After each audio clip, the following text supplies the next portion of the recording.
Hey guys, it's Tyler. First video, pretty much a DFS talk for week one. Not too many videos out there for just strictly DFS. So I'm just going to break down the games, matchups. I'm going to do main slate. I'm going to go over Monday Night Football real quick and Thursday night, but I'm mostly going to hit the main slate games because that's where your biggest competitions are. I'll be talking about GPP and tournaments, so both big and small. I'm mostly a small tournament player because I'm not going for a home run hit, but I'll break down different matchups that I like and tell you which ones are your good picks. So instead of I do hours and hours of research, matchups, opposing defenses, secondary, cornerback matchups, offensive line ranks, game flow, amount of plays per game, where do the targets go, Vegas, over, under, expected points, expected plays, all that stuff. So instead of you guys having to do hours of research, I can just do it all for you in a video. So like I said, that's why I made a video. See if you guys like it. So first, I'm just going to go over the games. These are the ones that I don't really like, and I'll tell you why. But Kansas City, New England. Now, once again, this is the Thursday night game. It's in New England. I don't see Kansas City having too much of an offense. They seem shaky. They're not really going to score too much. New England had number one scoring defense last year. They've only improved on it. Their secondary is amazing. I don't see the wide receivers being able to break away from those cornerbacks, let alone that defense in general. So I don't really like this game at all. A lot of people don't play Thursday Night Football, the full slate anyway, but because this is week one, a lot of people are probably just itching to play daily fantasy and just in general. But this does give you access to two of the best tight ends in the game, definitely the number one tight end in the game. So, and last year's number one tight end. So if you do play this, you got tight ends to choose from, even more so. But a lot of people go skimpy on the tight end money wise, and they make their lineups with more of a home run hitter and a tight end instead of just a consistent guy. Try to find a diamond in the rough. But if you like paying up for your tight ends, that does give you an advantage. I love Chris Hogan, and in this week and in all season long. Julian Edelman's awesome, even though I'm a Jets fan. Julian Edelman is awesome, and poor guy tore his ACL at a late age. Don't know how well he's going to come back, but regardless, you could play Chris Hogan. He's probably going to be high owned if you do play Thursday night. Luckily, it's Thursday night, which gives you access to Thursday, Saturday, and Monday. Play them all, so there's not really too high of ownership. But you can play Chris Hogan, even if you're watching this for season-long fantasy. I really like Chris Hogan. A lot of people were talking about Danny Amendola with his amount of targets for 3 weeks when Edelman got hurt. That's just because Chris Hogan wasn't there. A lot of people weren't there. The offense was different, and it was unexpected. Well, now Chris Hogan's there. He knows the system. So I'll get off Chris Hogan a little bit, but yeah, I really like him. So, of course, you never know who to play running back wise, but you got Brady, you got Hogan, you got Gronk. If you want to play one of the running backs, give you an edge if it does go off. Overall, I'm staying away from this game. I don't really care for Tyreek Hill. There's a reason they got rid of Jeremy Maclin, though. They believe in them, and Andy Reid, he seems to find these guys, although they just fired their GM, so we'll see. But I won't spend too much more time on this game. I'm not really going to play Thursday night, and I hope Kansas City wins, but they're not going to win. Atlanta, Chicago. I'm a big believer in Kyle Shanahan, and after seeing their Week 3 preseason against Arizona, Atlanta looked atrocious. Really good offensive line. I like Freeman. I like Coleman. But Kyle Shanahan uses the running backs. He opens up the play action. He gives his running backs in the game. He passes to them. And I don't know if a college offensive coordinator is going to come in week one and really do a lot, even though it is against Chicago. Remember, Chicago's defense was pretty much torn apart last year by injuries. They were just ravaged, but now they're not. So I don't think they're that bad. I still like John Fox, and just like I said, seeing how bad Atlanta looked week 3, I'm also staying away from this one. If you're a bettor, I'm going to go on the under. It's a 51.5 point game, I believe. Chicago's defense isn't bad. New offensive coordinator, week 1. Of course, you got Freeman in there. Of course, you got Julio. You could always play them. I just don't think in order for their price, both FanDuel and DraftKings, they have to hit big, and I just don't think that I don't think they will. Julio, you could always play. He had 9 great games last year, PPR or not. He had 9 amazing games, 1 outstanding game, and then he had 6 duds, and then he had 1 mediocre game. So almost 50% of his games, you got a shot of, ceiling of 50 points, and then you got a floor of 0. So everyone played him against the Saints, and they probably remember, I think he had a catch. So I don't usually play Julio. I like other receivers. more this week. I think everyone's Vegas is definitely saying Chicago sucks. They have them at minus, or they got Atlanta -7 this game. Usually you all automatically get 2.5, 3 points just for being at home. So the fact that they get a +7 point spread at home, I don't think it's a bad bet to take because everyone's riding on Atlanta's offense last year, and it's not the same. So I'm staying away from it. Of course, Freeman's in the mix. Of course, Julio's in the mix. I'm staying away from Matt Ryan. He's way overpriced for this game, at least, probably for the season. He's the highest price quarterback on FanDuel. I'm not taking that at all. There's way too many other good picks there. So Jordan Howard, yeah, you can play him. Chicago doesn't have a great offensive line. Cameron Meredith, he's hurt. You probably can't really name their tight ends. So Kevin White never stays on the field. I don't see anyone else but Jordan Howard being feasible here. But at the same time, if you're Atlanta and you got to worry about one guy, pretty sure they can put 7 in the box. They probably don't need 8, but you can put 7 in the box and no problem. Should be able to stop them. I see this being actually a lower scoring game. So Arizona, Detroit. I really like Arizona this week. Good on Matt Stafford.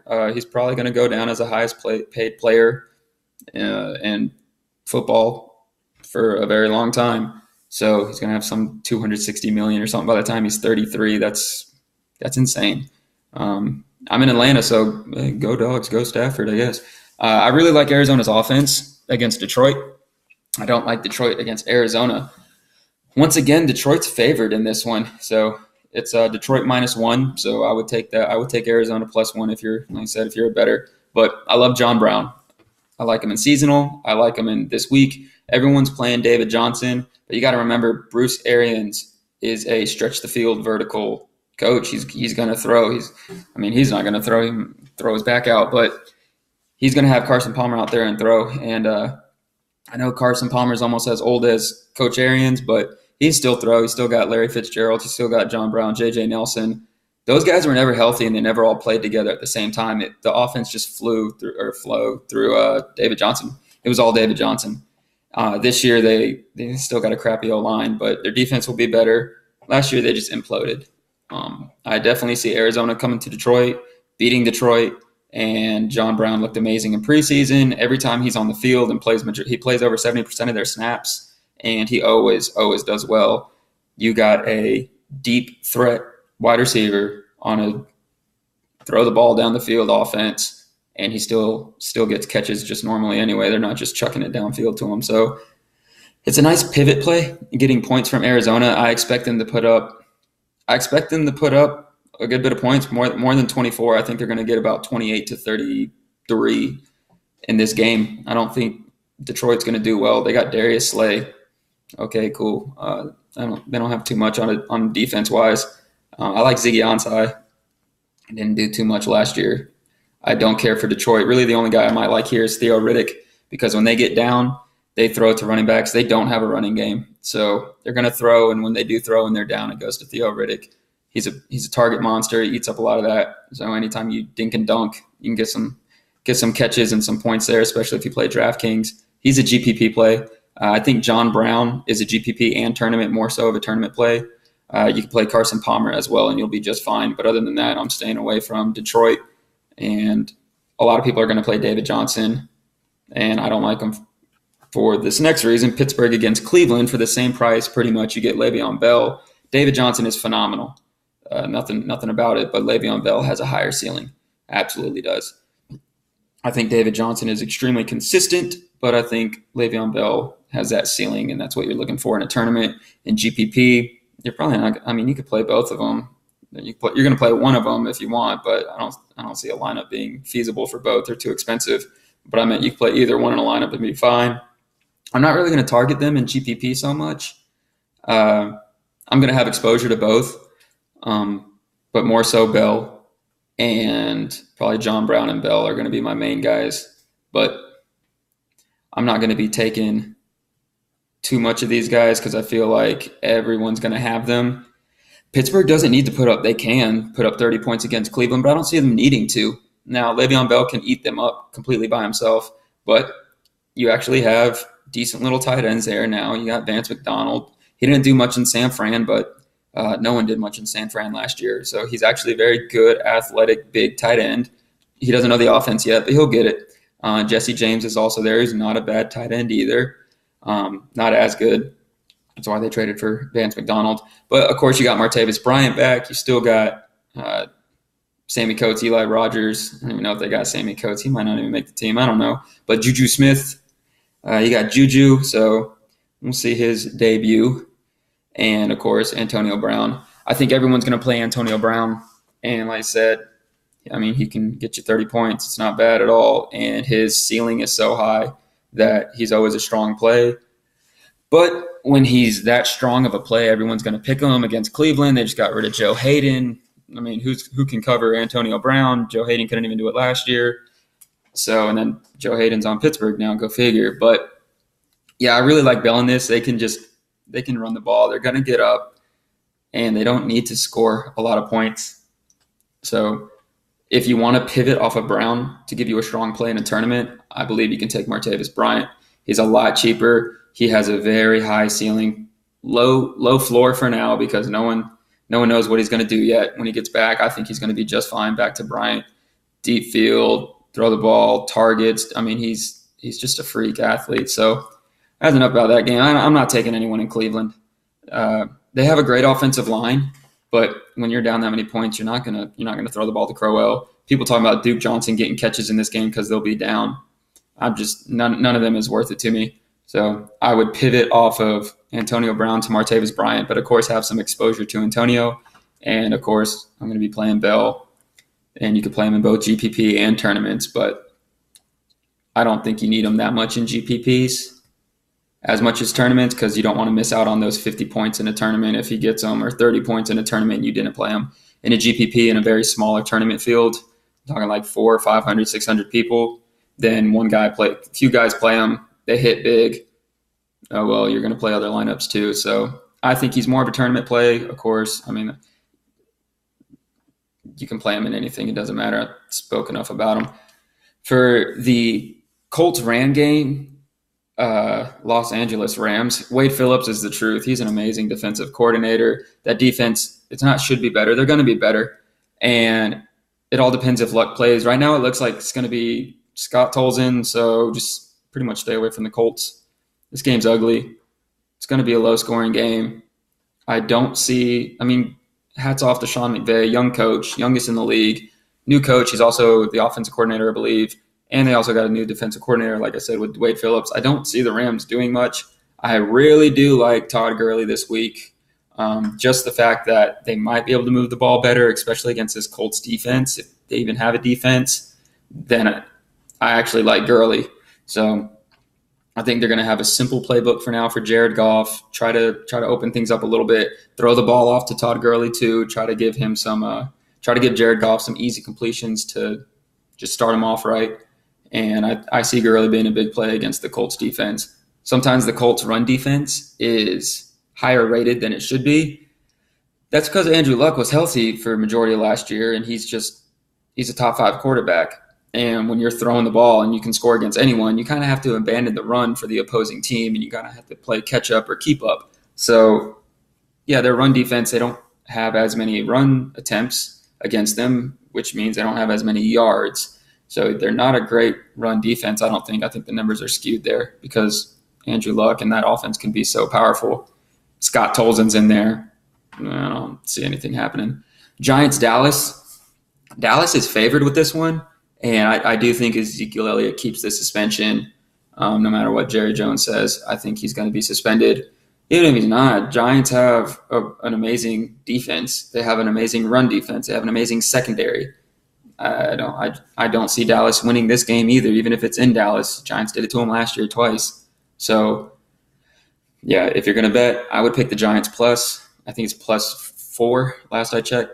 But Dallas probably won't have Elliott, and their offensive line took a hit. They lost 2 starters, so you lose that continuity. You have to move a tackle over to guard. I think they moved him over to right guard or something. He's still amazing, but when you have to move around players in different positions, it's a lot. It's a lot different, and you lose 2 of your starters. That's huge. Their offensive line, last 2 years, there was no competition. They were hands down the best. This year, you got Oakland up there. Atlanta's got a good O-line. Cleveland looks like they got a good line. Of course, Oakland and Tennessee, Pittsburgh, they have amazing O-lines to where it looks like Dallas might not have the best O-line this year when it's all said and done. So losing 2 out of 5 hurts. So we'll see. ODB's gimpy. He's got a hurt ankle. I don't care what you say. I mean, a hurt ankle. He's not going to be same pops. He's a phenomenal route runner and a freak athlete. But when you got a hurt ankle and you can't have that same step, it hurts. Eli Manning and that shaky offensive line. I don't like Paul Perkins. I don't care for Evan Ingram. He's a rookie tight end. He's not going to be too relevant yet. Brandon Marshall, yeah, new offense, but he's shown every year that he goes to a team. First year, he does amazing. So we'll see. He'll probably be fine. I'm just staying away from this game. I don't think it's going to be high scoring. I think it'll be under. I think they have it at 47, but I'm probably wrong on that, and I would take the under on 47 if it was there. Next one, New Orleans, Minnesota. This is Monday Night Football, so I'll go real quick. Breeze on the road. It's a stereotype. It's not always true, but he's going against the Vikings in a home opener. AP is going to want his touches against his old team. It's got drama script written all over it. I still think Breeze is going to be fine, 250 to 280 yards, 2 touchdowns. But this Minnesota defense, their secondary is really good. They got one of the best cornerback tandems in the league. So Breeze is amazing, but we'll see. Everyone loves Michael Thomas. He's getting drafted in the 1st and 2nd round. Guys, take Willie Snead in the 5th or 6th. Like, my gosh, anytime. All 3 receivers on the Saints are always top 30 receivers. So I'm taking Snead, and in the very last rounds, if you're doing season-long fantasy, I'm also taking Ted Ginn, the drop machine. And I mean, he just drops balls out no matter what, but he got a better quarterback throwing to him. So, yeah, try to get Ted Ginn in like the 10th or later round. He's a free pickup. So anytime you can get exposure to this offense, it's good. The thing with Breeze on the road, anytime you can get a phenomenal quarterback with a low ownership, you got a huge advantage. So Breeze in this matchup is a contrarian play. A lot of people won't play him. He's going to have low ownership. And if he goes off, he goes off. Like I said, it's a big drama script. Adrian Peterson, all these things, different receivers. Just pick which receiver. A lot of people are probably going to play Michael Thomas still because he sometimes plays slot, or he did last year, play some slot. They also move Willie Snead to slot. But there's a lot of mouths to feed on that offense. It's going to be, now that Atlanta got a new offensive coordinator, New Orleans is probably going to move in front again for the number 1 offense, I think, this year, like they are almost every year. But yeah, I think Breeze is a good contrarian play. I'm going to stay away from this because it's Monday night. I don't play Monday night. So I like to play Sunday night primetime game paired with the Monday night game. I like doing that, but that'd be a whole nother podcast, and I already talk enough as it is. So if you play the full slate, Breeze as a contrarian pick is good. You can pair him with one of his receivers. Then again, at the same time, talking about Vikings, I mean, the Saints defense is horrible. They tried to draft a little bit of defense, and then their cornerback got hurt again. I feel bad for him. They still don't have a secondary, so you could play Diggs, you could play Adam Thielen. I like both of them. Kyle Rudolph, as ugly as a pick as he is, he's still number 1 in touchdowns last year for a tight end, I think, surprisingly, or number 2 behind Kelsey. I don't care for him. I think there's better tight end picks, but you could play Diggs and Thielen. I said I'm staying away from this game, so just because it's Monday night. These are games that I like based off of the over-under as well. So those were the games I didn't like. These are games I do like. Philly, Washington. Philly's defense gave up a lot of yards last year. Their defense is kind of built like that. Jim Schwartz, he plays tight in the red zone, but he gives up yards. He doesn't care. It's score that he cares about. So he keeps it to a field goal. But Kirk Cousins, they got a new guy named Terrell Pryor. If you haven't heard of him, you probably stumbled upon this video by accident. But Terrell Pryor, he's 6'4", 228 pounds. Ronald Darby, that's their new cornerback that they just got in a shiny little 3-way trade. He's 5'11", 198. Yeah, I think Terrell Pryor just kind of snags one over his head, no problem. He's not really going to be stopped, even if they bring a safety over the top.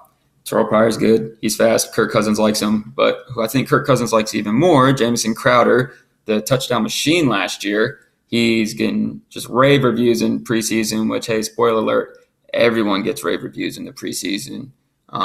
even Feast Mode is getting reviews in the preseason. I don't know, whatever. But yeah, Crowder's a solid pivot play off of Terrell Pryor. I'm going to have exposure to Crowder. I'm going to have a lot of exposure to Pryor because I think he's phenomenal. His price tag is so low. I don't know what these guys were thinking when they were making the price tags. They probably just, this guy's still in the Browns. I don't know what they did, but the fact that Pryor was fantasy relevant last year on the Cleveland Browns, and now he's on Washington, top 5 throwing yard team, yeah, he's going to eat. People are concerned. They lost Pierre Garçon and Deshaun Jackson last year, 2,000-yard receivers. So what? Josh Doxson's there. He's going to be good. He just got hurt last year. I think he's going to be just fine. And they replaced him with Terrell Pryor. They replaced Deshaun Jackson with a younger, faster, not faster. Sorry, almost as fast, 6'4" target. Yeah, he's going to be good. So Crowder's got a pretty high ceiling. I would say a high floor, but a limited ceiling. He gets you that touchdown, gets you some decent yards, but he's not going to have these breakout games, I don't think, because he plays a lot of slot. Kirk Cousins throws. They got mouths to feed there, so I think he's a little limited there. Terrell Pryor has a higher ceiling, but he doesn't have that same floor as Crowder does. So Crowder's a good GPP pick. Terrell Pryor is going to be your tournament pick. You could also play Terrell Pryor in a GPP because of his price and be just fine. So, of course, you got Jordan Reed there, too. If you don't play the Thursday night game, Jordan Reed's going to be your highest priced tight end, which if he's your highest priced tight end, people are probably going to stay away from him because, like I said earlier, people like to pay lower for a tight end, just try to get those 20 yards and a touchdown, couple catches, try to pick out something in a tight end. But if you play a good tight end, or if you play a tight end and they go off and he was lower owned, you have a huge advantage over lineups that played someone small and they just got a mediocre 8 to 12 points in the tight end position. So Jordan Reed fully healthy. Now, the thing is, Crowder, as good as he is, he's going to be good. Still, he's in his second year now. He's got a good rapport with Kirk Cousins, but Terrell Pryor, new. Josh Doxson, for all intents and purposes, still new. He didn't even play last year. So, not really. So now you got Jordan Reed, probably his most trusted receiver out there, and I just see him being low ownership. So GPP, yeah, you could play him in there. He's expensive, so you're going to have to go skim on running back 2 or maybe a quarterback, something like that in a GPP, but that'll give you a good advantage. But a tournament, yeah, I would definitely pick Jordan Reed. Good tournament play. So he's probably one concussion away from, forgetting his name. But, hey, for now, he's still Jordan Reed. At least he knows that. So there are strong play for tournaments outside of this for tight end. So don't put all your eggs in one basket, but I'm going to have a good bit of exposure to Jordan Reed just to give me that high ceiling from a tight end to give me a huge advantage for tournaments. GPP, I'm personally probably going to stay away from him and go a cheaper tight end who has a high floor, low ceiling. Oakland, Tennessee. This is everyone's favorite matchup this week, I think, for all fantasy purposes. And I'll be there. So my best friend's getting married and the buddies are going up there. So I'll be wearing my Eric Decker jersey. But this one, I'm not going to buy a Tennessee one. So sorry, guys. I'll throw on a Tennessee hat. So I'll be the only Jet fan there, which is usually the case everywhere I go. So yeah, I'll be there, which makes it even more fun, which makes me biased. I want to play more players from this game. But Tennessee looks amazing. Their defense improved. Still mediocre. Oakland's defense didn't really improve. They were pretty bad last year. Really bad. They got better. But remember, they were opening up. I mean, they were barely squeaking by wins, giving up 30 points. Like, all you got to tell your defense, hey, man, you can give up 4 touchdowns, and we'll win.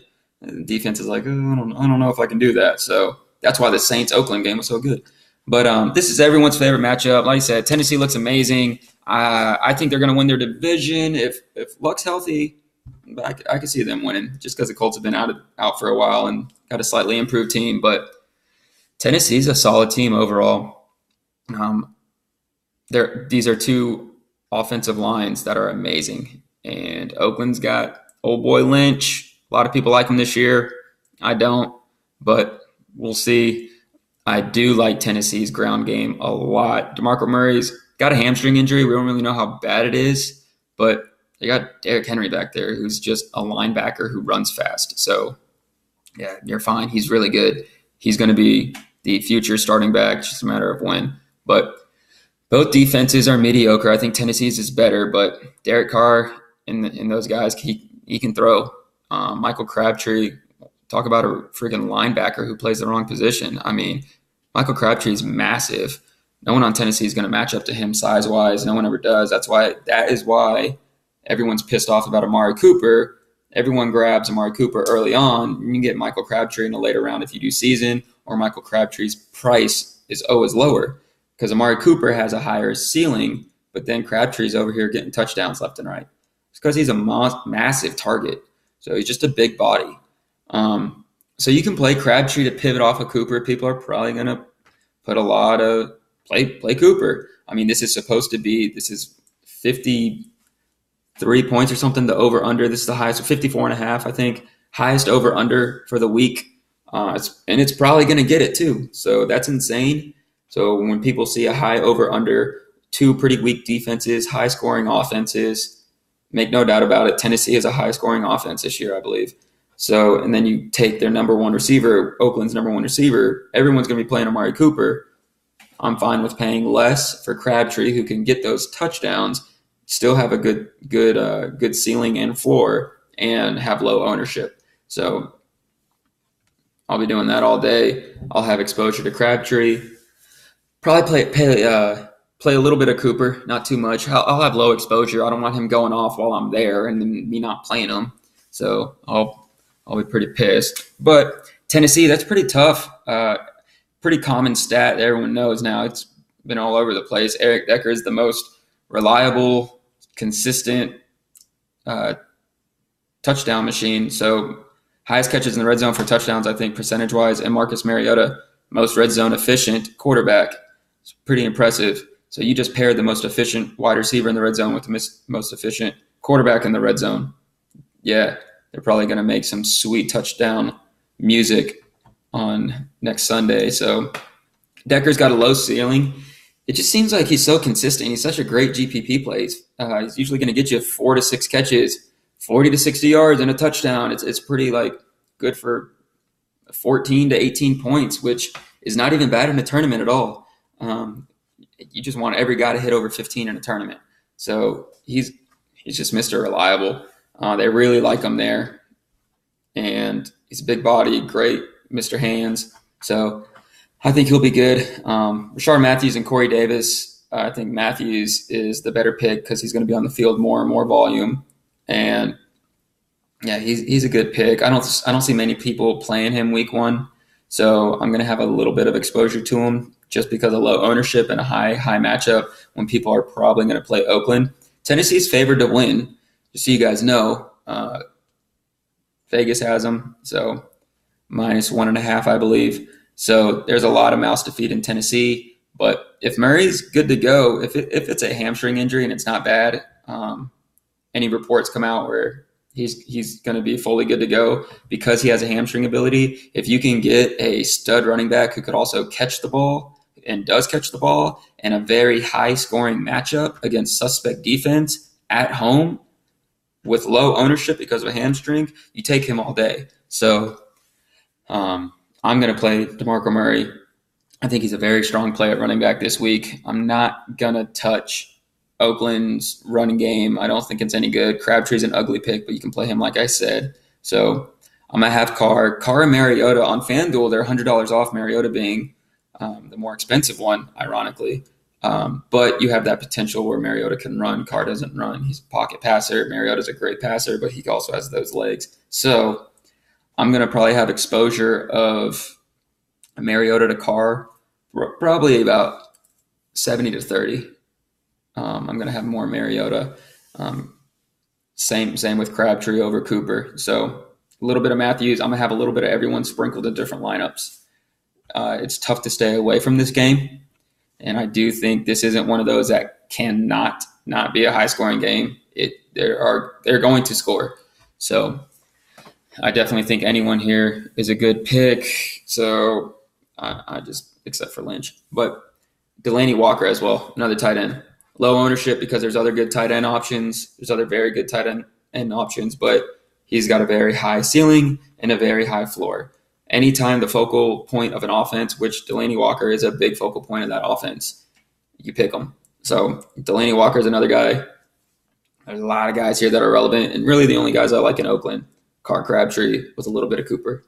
Next game, Seattle Green Bay. People tend to shy away from the quarterback that's playing Seattle, especially if it's in Seattle. This time it's a guy named Aaron Rodgers at Green Bay. He's played well against him before. Anytime you can get a stud quarterback, just like with Drew Brees, a stud quarterback who is going to have low ownership, you play him all day. So I'm going to have some good exposure to Rodgers just because I see them being able to score against Seattle, just because of how good Aaron Rodgers in this offense is. I see them being able to score against them. They've done it in the past. So I'm going to have some decent exposure to Rodgers. I'm probably not going to play him with his receivers. I'm not going to stack him with anyone. I'm just going to play Rodgers to have that low ownership of an Aaron Rodgers, a 30-point ceiling. Aaron Rodgers that's going to have low ownership. I'm going to play him. On the Seattle side, Seattle's offense against Green Bay's defense is very enticing. Russell Wilson should carve up this secondary. Jimmy Graham, everyone remembers last year.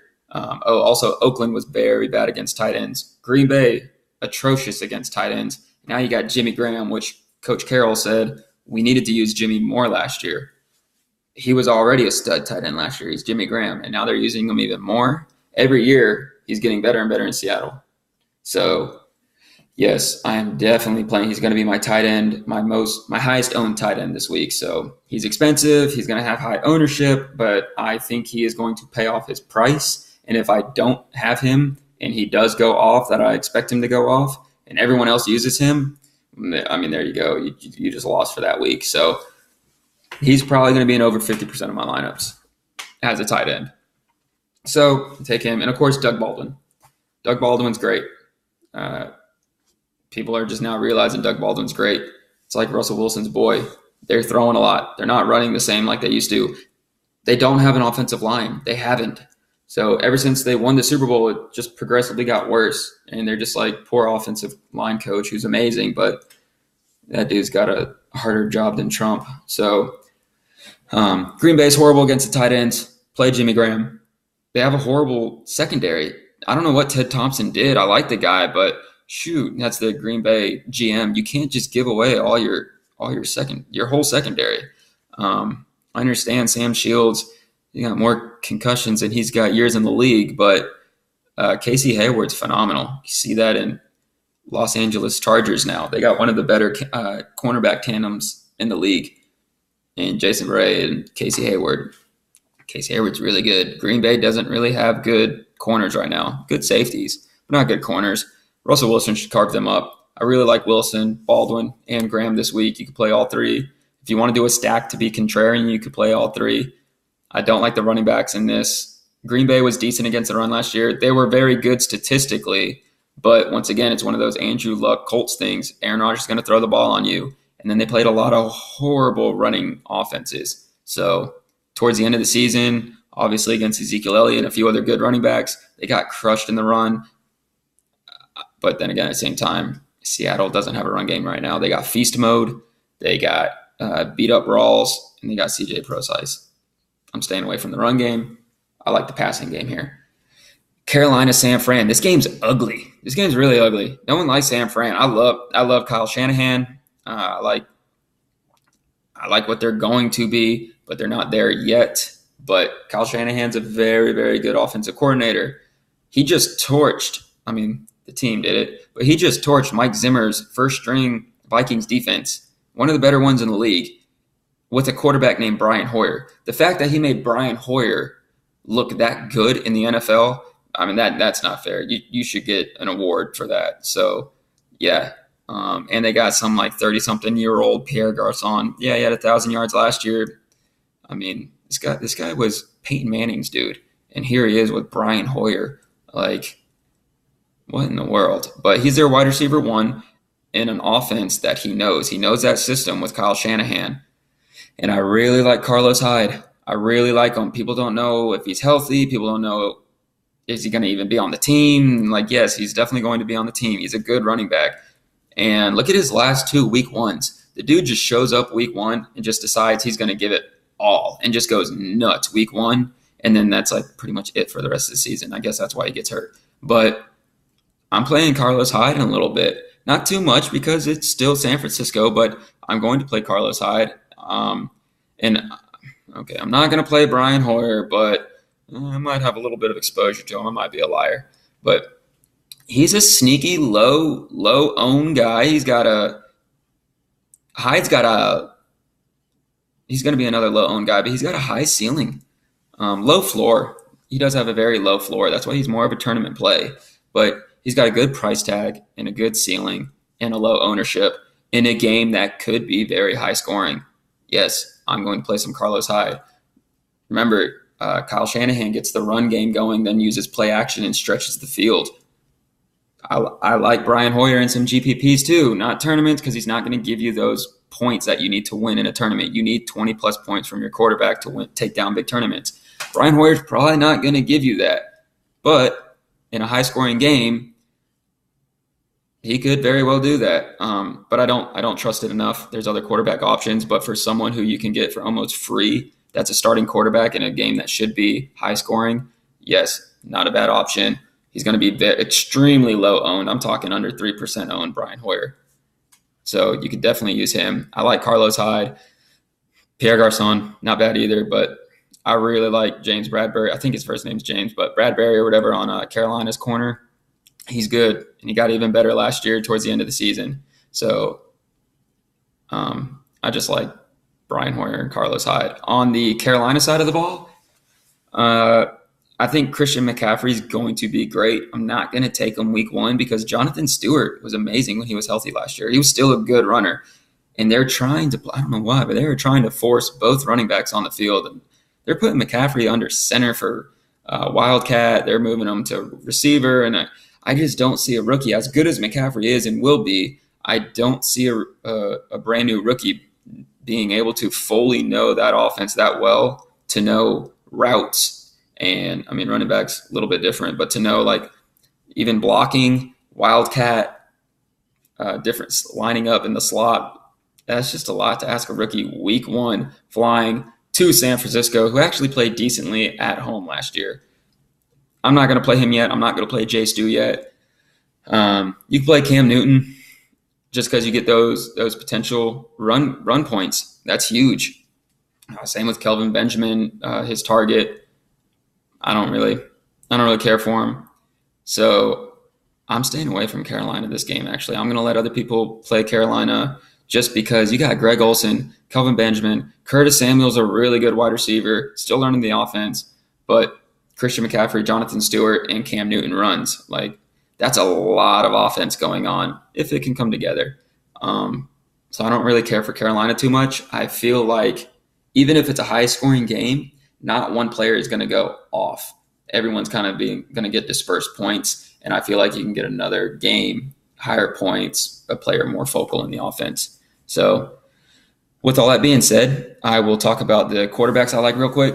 Aaron Rodgers, low ownership, high ceiling. Kirk Cousins, Philadelphia gives up yards, not points, but I think Terrell Pryor is going to help him out. Jordan Reed's fully healthy. Fat Rob's not bad. He's not good, but he's not bad. Chris Thompson can also catch the ball out of the backfield, so Washington can score, and they will score. So higher scoring game too, because Wentz is really good. I didn't even talk about them. I love Zach Ertz this week too. Sorry about that. Wentz is good. I'm not going to play him this week. Really, might have low exposure to him because Washington's secondary isn't good. Josh Norman did mediocre back there. I don't even think he was a top 25 cornerback according to Pro Football Focus. If he wasn't ranked very high. So I don't like Washington's secondary, and Carson Wentz is not a bad quarterback, and I don't think LeGarrette Blount is a good running back. They're going to have to throw to keep in touch with the score, with points Washington's going to put up. And I think Wentz can throw, and I really like Zach Ertz. So Kirk Cousins, Zach Ertz, Carson Wentz. But going on with the quarterbacks, Russell Wilson, I'm going to have high ownership to him. Everyone else is too. He's going to throw. He could also run. So anytime you can get those mobile running quarterbacks for a few extra points, that's huge. Marcus Mariota, once again, he's going to be highly owned, but same amount of ceiling, just this massive ceiling. Definitely Russell Wilson, Marcus Mariota are huge tournament plays. I feel like you have to play them. Derek Carr, another very high ownership, especially because his contract was so big. So many people talked about him, and there wasn't too much talk about Marcus Mariota this offseason that a lot of people are going to play Derek Carr over Mariota, I feel. And I think Mariota actually has a higher ceiling. Carson Palmer, he's my favorite sneaky play at quarterback this week. Very low ownership, and he has a very high ceiling and a good floor. I think his floor is right around like 17, 18 points, and his ceiling is going to be up there in the mid to high 20s. And when you can get a high-scoring game against a bad defense where they throw the ball, they don't let off the pedal. Like, they just keep scoring. And everyone's going to be playing David Johnson. I'm going to take Carson Palmer instead. I think he's going to have low ownership. I'm going to have high exposure to him. I really like him this week.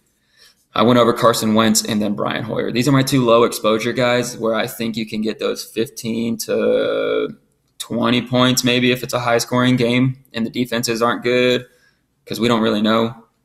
But, yeah, I'm going to have low exposure to them, not in tournament. They're both GPP plays. I don't think they get you over those 20 points, but definitely GPP plays to help you get those Le'Veon Bells, David Johnsons, and Antonio Brown players. They definitely help you out there. Or the tight end advantage, too.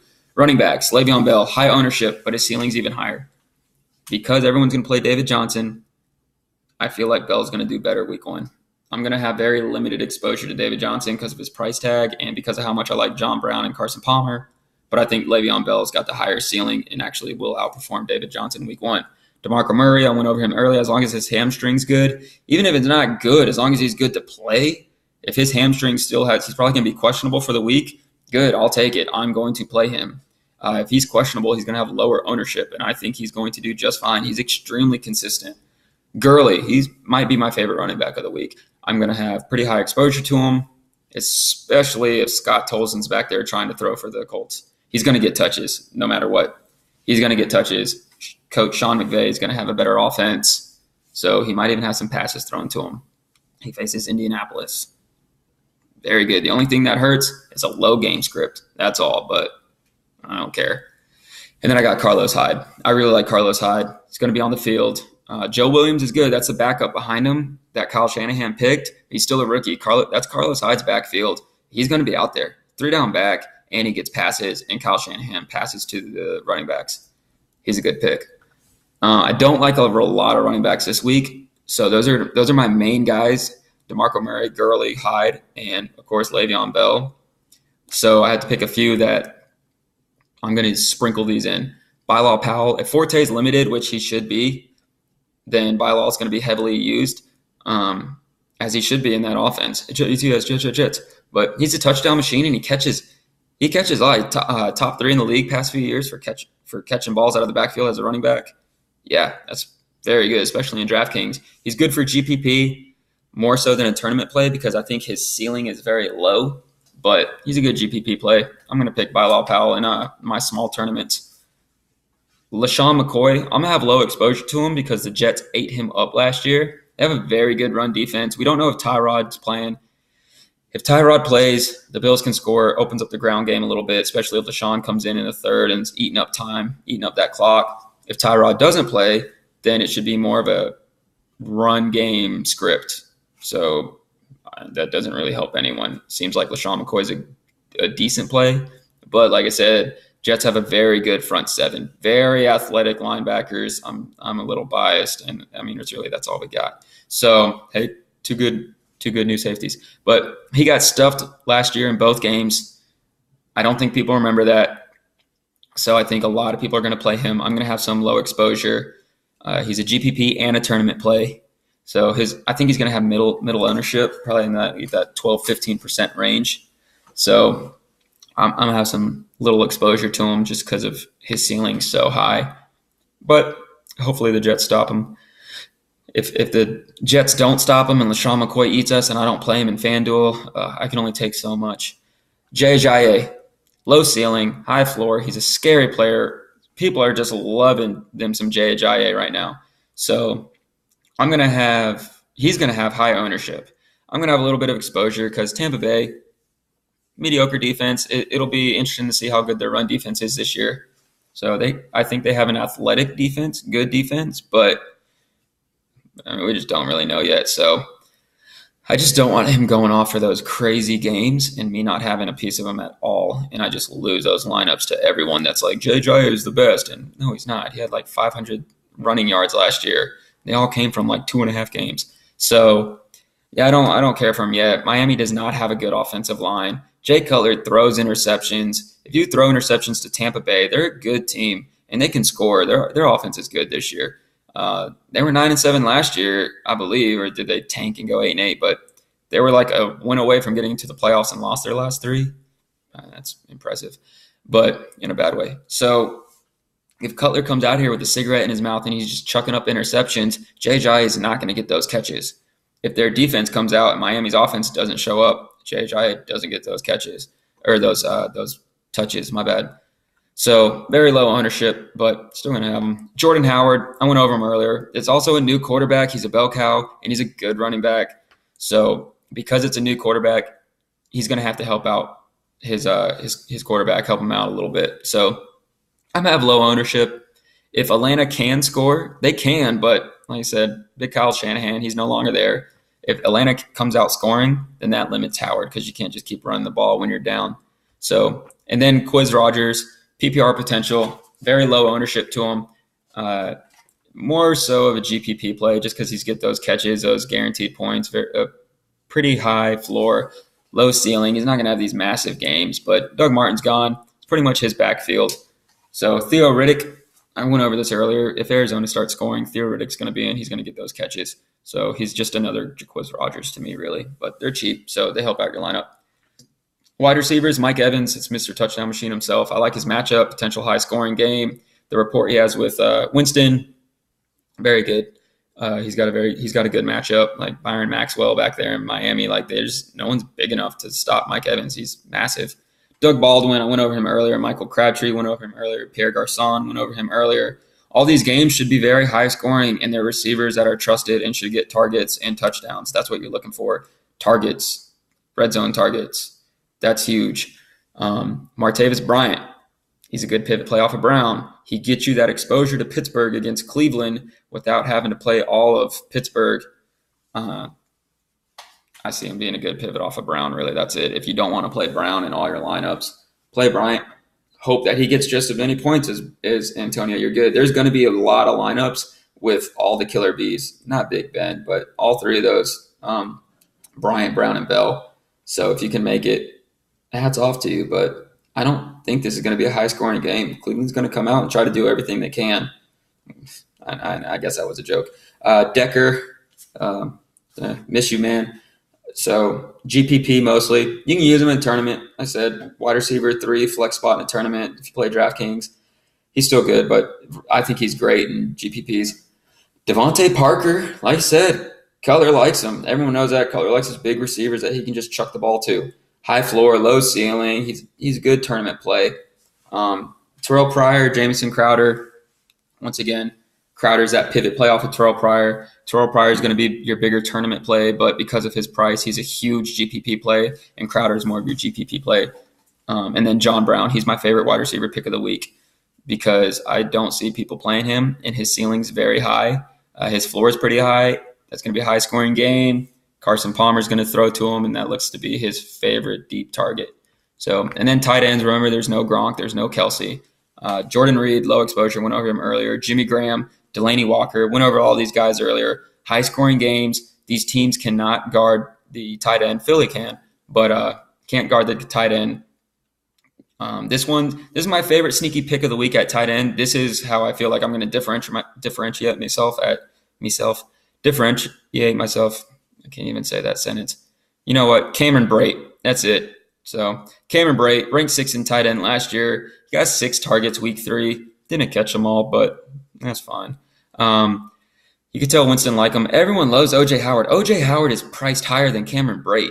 Cameron Brate was a good tight end last year. He's athletic. He's going to be a good tight end this year. But everyone likes O.J. Howard, who is a rookie blocking tight end. He's an athletic freak. He's going to be good, but Cameron Brate is the passing tight end.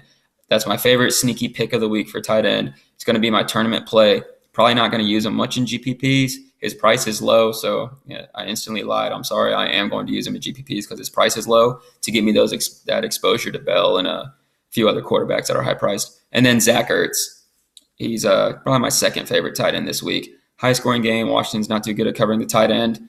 He's got a high ceiling, high floor. He should have decent ownership, but I don't see anything being. I see it being right under 10%. People don't really like him where his price is at. I don't know if people are forgetting him or what, but should be high scoring. He's a favorite target for Wentz. I think he's a great play for both GPP and tournament.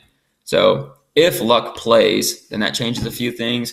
Jack Doyle's a decent pick. Maybe either way, just because Scott Tolzien. Anytime a quarterback comes in, he's afraid. He throws to his safety net. That's his tight end. But Jack Doyle might be a decent pick. I'll just do really quick on defenses because it's defenses. Kicker real quick, Justin Tucker. I don't know. Who cares? Always pick a kicker with a high-scoring game, so at least you have potential. Houston, high ownership, but who cares? They go up against Blake Bortles. Like, that's it. That's all you need. They got J.J. Watt back, and Jadeveon Clowney decided to show up in the NFL. Like, that's good. They lost A.J. Boye, whatever his name is. They lost A.J. Boye. I might have gotten it right that last time. To the team they're playing, but that's fine. They still got a really good defense. I think they're going up against quite possibly the worst starting quarterback, at least turnover-wise. Everyone's going to pick the Pittsburgh Steelers defense week 1, and Washington they just grabbed Joe Hayden 2 as their number 2 corner. That's not bad. He's going to be a great number 2 corner. They're going against a rookie quarterback. They're going against the Browns. I'm going to have a little bit of exposure to them, but I just don't see them getting over 10 points. I don't know. Their defense is good, but I don't see them getting those turnovers. I think Cleveland's going to try to run the ball and dink and dunk. They're not really going to come out and just go nuts. So I don't really care for the Steelers. I think everyone's going to use them.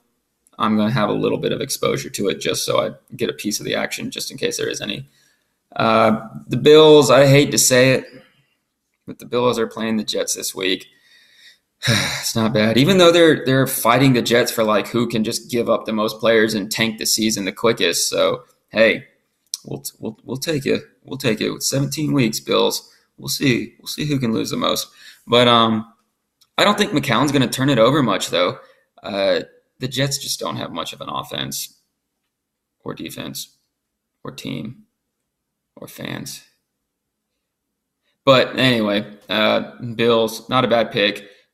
People might play him just because it's the Jets. So once again, I can't just watch the Jets get killed, especially they get killed by the Bills defense. And then I just sit there and tear rolls down my face. So I'm going to have a tiny bit of exposure to them. My favorite defense of the week is the Cardinals. I'm just all over Arizona. Strong tournament play due to the lack of ownership and their ceiling. They can get turnovers as they just showed in preseason already. They're still a great defense. Secondary could be a little suspect, but they were only suspect because of injuries. They're fully healthy. Stafford is known to throw interceptions. So I really like Cardinals defense. I'm going to play them in a good bit. Bucks are an interesting play. I'm not really going to play them much. I don't know. Just Jay Cutler's back there. Anytime you go up against Jay Cutler, it's not a bad pick. Just because he knows Adam Gase's offense a little bit, because he has history with them, doesn't mean he knows the receivers and the timing and everything yet. So I can see him Devontae Parker. He's got 5 guys on him. Who cares? I'm just going to throw it to him anyway. So I could see that happening. But I'm not going to play the Bucks much. Just kind of throwing that out there for you if you want to pivot from Houston and Pittsburgh. And then lastly, Jets. If Tyrod Taylor's out, the Bills offense ain't much better than the Jets. So I don't see the Bills doing too much. I think it's the lowest projected game. I think it's 40 points or something, Vegas. So that's pretty ugly. This one's going to be a crapshoot. And by crapshoot, I mean the 2 crappiest teams in the NFL playing. No offense, Browns. But I don't know. I loved our 2 rookie picks, albeit rookies, but May and Adams, good secondary now. Okay, I speak out of turn. I'm definitely biased. It's good safeties. We'll see how good they're going to be, but just the fact that we had no one in there last year. We got Maurice Claiborne. We can move over Buster Skrine to the nickel or number 2 corner, and all of a sudden our worst part of our team last year, minus everything else, our secondary actually got improved. So if Tyrod's out, you can play the Jets defense. No one's going to play them. So you got the low ownership going against you, or going for you at least. But that's if Tyrod's hurt, then I like Gangrene. But I think I mostly just said that just for myself. But other than that, I hope all 10 of you guys that watched this enjoyed it or got something out of it, because if you didn't, then, or if it didn't help you and you listened to it, then that means it didn't help me and I lost. So hopefully it does well for you guys. I'll probably do a week 2 one as well. So thanks for watching.